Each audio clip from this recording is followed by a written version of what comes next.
everyone, I'm Samiksha Lama and today I'm here to present my personal experience on the equity, inclusion, social justice and diversity in early childhood education.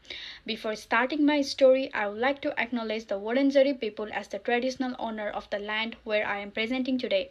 I also pay my respect to the elders past, present and future and also extend my respect to every Aboriginal and Islander people.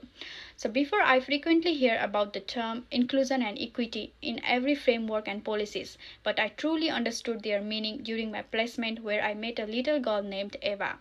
So I completed my placement in a room for the children aged 3 to 5 in Oak Park.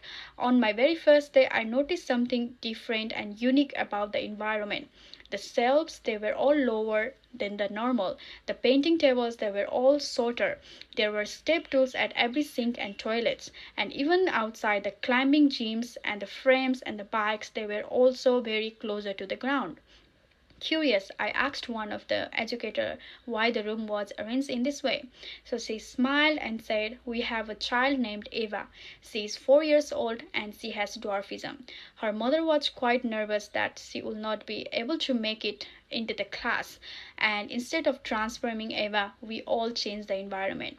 So that's how I understand inclusion is not about making the child fit into the system, but it is about changing the system in a way that all the children will fit.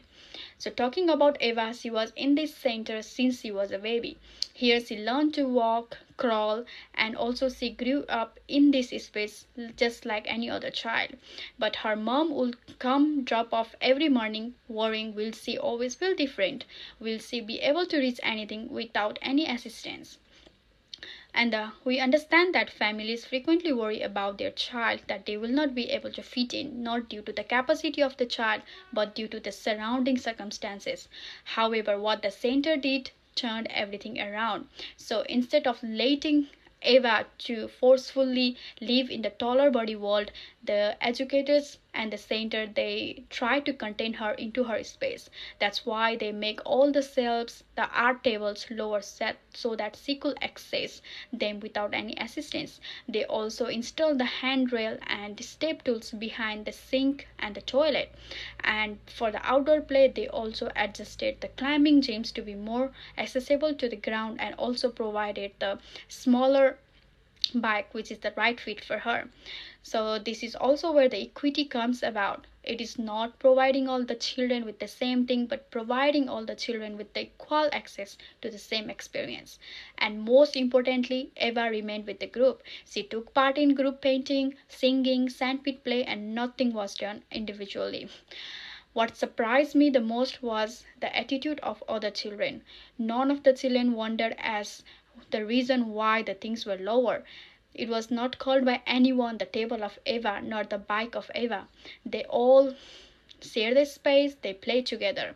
So it was at that point I witnessed that children can be empathetic and fair if they develop in the inclusive environment. Instead of perceiving the disability, they perceive the friendship.